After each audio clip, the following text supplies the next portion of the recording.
Sound ಬರ್ತಾರೆ dt sir Kannada ತಾಯಿ ಮಕ್ಕಳೆಲ್ಲ ಎದ್ ಬಂದ್ರಪ್ಪ ಹೋಗ್ಬಾ ಊಟಕ್ಕೆ ಬಿಟ್ಟವ್ರೆ ಊಟ ಮಾಡಿ ತಿರ್ಗಾ ಹೋಗ್ಬೇಕು ಅಲ್ಲ ಏನಾದ್ರು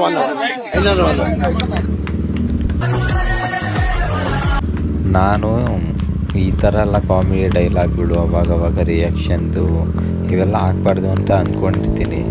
ಇವ್ರು ಕೊಡೋ ರಿಯಾಕ್ಷನ್ಗೆ ಇವ್ರು ಕೊಡೋ ಪರ್ಫಾರ್ಮೆನ್ಸ್ಗೆ ಫಿದಾ ಆಗಿ ನಾನೇ ಡೈಲಾಗ್ಗಳನ್ನ ಹುಡುಕೊಂಡು ಕೂತಿರ್ತೀನಿ, ಯಾವ್ದು ಮ್ಯಾಚ್ ಆಗುತ್ತೆ ಯಾವುದಾಗಲ್ಲ ಅಂತ. ಅದಕ್ಕೆ ಹೇಳೋದು, ಕೊಡೋ ರಿಯಾಕ್ಷನ್ ಮೇಲೆ ವಿಡಿಯೋ ಡಿಪೆಂಡ್ ಆಗಿರುತ್ತೆ ಅಂತ. ಚೆನ್ನಾಗಿ ಮಾಡುವ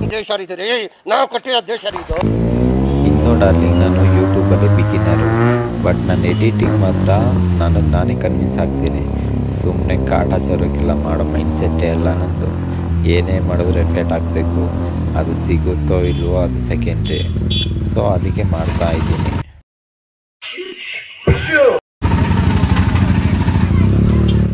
ಹೆಂಗೆ ಗೊತ್ತಾ, ಒಬ್ಬರ ಮೇಲೆ ಆಗಲಿಲ್ಲ, ನಾವು ಮಾಡೋ ಕೆಲಸದ ಮೇಲೆ ಆಗಲಿ ಎಕ್ಸ್ಪೆಕ್ಟೇಷನ್ ಇಟ್ಕೊಂಡು ನಾವು ಕೆಲಸ ಆಗಲಿ ಒಬ್ರ ಜೊತೆ ಆಗಲಿ ಇರಬಾರ್ದು. ಸೊ ನಮ್ಮ ಕೆಲಸ ಆಗಲಿ, ನಾವು ಕೊಡೋ ಪ್ರೀತಿ ಆಗಲಿ ನಾವು ಕೊಟ್ಕೊಂಡು ಹೋಗ್ತಾ ಇರಬೇಕು. ಅದು ಉಳಿಸ್ಕೊಳೋದು ಕಳ್ಕೊಳೋದು ಅವ್ರ ಮೇಲೆ ಡಿಪೆಂಡ್ ಆಗಿರಬೇಕು. ಅದು ಬಿಟ್ಬಿಟ್ಟು ಅವ್ರ ರಿಯಾಕ್ಷನ್ ಅಂದರೆ ಇವಾಗ ವೀಡಿಯೋ ಮಾಡ್ತಾಯಿಲ್ಲ, ಅವ್ರ ರಿಯಾಕ್ಷನ್ ಮೇಲೆ ನಾವು ಎಡಿಟ್ ಮಾಡೋಣ ಅಂತ.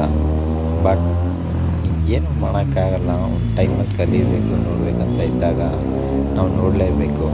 ಅದು ಇಂಥದ್ದೇ ಒಳ್ಳೆಯದೇ ಆಗಿರಲಿ ಕೆಟ್ಟದೇ ಆಗಿರಲಿ, ನಾವೆಲ್ಲ ನನಗಾಗೋದೆಲ್ಲ ಒಳ್ಳೆಯದೇ ಆಗಬೇಕು ಅಂತ ಅಂದ್ಕೊಂಡ್ರೆ ಆಗಲ್ಲ. ನನಗೆ ಸಿಗೋರೆಲ್ಲ ಕೆಟ್ಟವ್ರೆ ಅಂತ ಅಂದ್ಕೊಂಡ್ರೆ ಆಗಲ್ಲ. ಎಂಥವ್ರು ಬೇಕಾದ್ರೂ ನಮ್ಮ ಮೈಂಡ್ ಸೆಟ್ಟಿಂದ ನಾವು ತಿದ್ಬೋದು.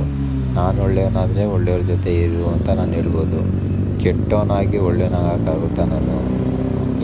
ನನಗಿದೇ ಲೈಫ್ ಸಾಕು, ಒಳ್ಳೆಯವನಾಗಿ ನಾನೇನಾಗಬೇಕು, ಒಳ್ಳೆಯವನಿಗೆ ಕೆಟ್ಟವನಾಗಿ ನಾನು ಇನ್ನೇನಾಗಬೇಕು?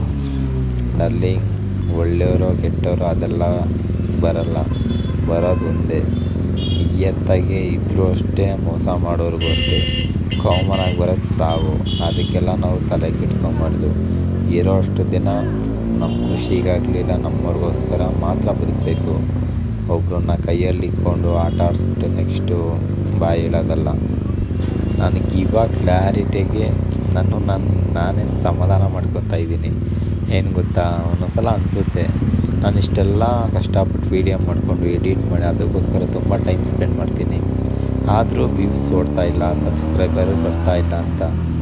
ಇದು ಶೋ ಆಫ್ ಮಾಡ್ತಾ ಇಲ್ಲ ಡಾರ್ಲಿಂಗ್. ನಾನೊಬ್ಬರು ಮುಂದೆ ನಾನು ಕನ್ವಿನ್ಸ್ ಮಾಡ್ಕೊಬೇಕಷ್ಟೇ. ಈ ಸಕ್ಸಸ್ ಆದ್ರೇ ಟಾಪಲ್ಲಿ ಇರ್ತೀನಿ, ಇಲ್ಲ ಅಂದ್ರೆ ಫೇಲ್ಯೂರ್ ಆದರೆ ಬಾಟಮಲ್ಲಿ ಇರ್ತೀನಿ ಅನ್ಕೊಂಡ್ಬಿಡ್ತಾರೆ. ಅವೆಲ್ಲ ಇಲ್ಲ. ಒಬ್ರಿಗೆ ತೋರಿಸ್ಬೇಕು, ಒಬ್ರಿಗೆ ಶೋ ಆಫ್ ಮಾಡಬೇಕು ಅಂತ ಮಾಡೋದನ್ನ ಯಾವುದೇ ಕಾರಣಕ್ಕೂ ಸಕ್ಸಸ್ ಆಗೋಲ್ಲ. ಅದು ನನ್ನ ಎಫೆಕ್ಟ್ಗೆ ನಾನು ಕನ್ವಿನ್ಸ್ ಆಗಬೇಕು. ಇನ್ನೊಬ್ರಿಗೆ ನೋಡಲೇಬೇಕು ಅನ್ನೋ ರೂಲ್ ಏನಿಲ್ವಲ್ಲ, ಅದ್ರ ಮೇಲೆ ಡಿಪೆಂಡ್ ನಮ್ಮದು. ಸೊ ಇನ್ನೇನು ಏನು ಹೇಳ್ಬೇಕಂತಲೇ ಗೊತ್ತಾಗ್ತಾಯಿಲ್ಲ. ಸೊ ನೋಡೋಣ ಇದು ಯಾವ ಥರ ರಿಯಾಕ್ಷನ್ ಕೊಡುತ್ತೆ. ಒಂದು ಸಕ್ಸಸ್ ವಿತ್ ಕಾಮಿಡಿ ಅಂತ ಹಾಕ್ಕೊಬೇಕಷ್ಟೇ. ಇವಾಗ ನೋಡೋಣ ಬಿಡು ಡಾರ್ಲಿಂಗ್. ಕಾಲ ಅನ್ನೋದಲ್ಲ, ಕಾಲಾಯ ತಸ್ಮೈ ನಮಃ ಅಂತೀವಿ. ಬಟ್ ಟೈಮ್ ತೋರಿಸೋವಂಥ ಜನ ಆಗಲಿ, ಕೊಡೋ ಕಷ್ಟ ಆಗಲಿ, ತೋರಿಸೋ ಸಾವಾಗಲಿ ಯಾರೋ ಎಕ್ಸ್ಪೆಕ್ಟೇ ನೋಡಿರಲ್ಲ, ಎಕ್ಸ್ಪೆಕ್ಟು ಮಾಡಿರಲ್ಲ, ಎಕ್ಸ್ಪೆಕ್ಟೇಷನ್ ಇಟ್ಕೊಳಲ್ಲ. ವಿಡಿಯೋದಲ್ಲಿ ನೆಕ್ಸ್ಟ್ ವಿಡಿಯೋದಲ್ಲಿ ಸಿಗೋಣ, ನೋಡುವ ಯಾವ ಥರ ಇರುತ್ತೆ ಅಂತ. ಫನ್ನಿಯಾಗಿದ್ದೀವಿ, ಫನ್ನಿಯಾಗಿ ಇರಬೇಕು ಅಷ್ಟೆ.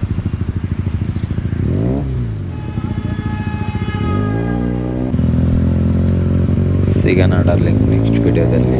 ಸ್ವಲ್ಪ ಸಬ್ಸ್ಕ್ರೈಬ್ ಮಾಡ್ರಪ್ಪ, ಸುಮ್ಮನೆ ಕೂತ್ಕೊಂಡ್ರೆ ಆಗುತ್ತಾ? ನಿಮಗೆ ನಾನು ಮಾಡೋ ವಿಡಿಯೋ ಕನ್ವಿನ್ಸ್ ಆದರೆ ಮಾತ್ರ ಮಾಡಿ. ಸುಮ್ಮನೆ ಶೋಕಿಗೆಲ್ಲ ನಾನು ಮಾಡೋದು ಇಲ್ಲ, ಮಾಡ್ತಾನೂ ಇಲ್ಲ. ನಾವು ಕೊಡೋ ಎಫೆಕ್ಟ್ ಆಗಲಿ, ಒಂದು ಕೆಲಸ ಆಗಲಿ, ನಾನು ಕನ್ವಿನ್ಸ್ ಆದರೆ ಸಾಕು ಡಾರ್ಲಿಂಗ್.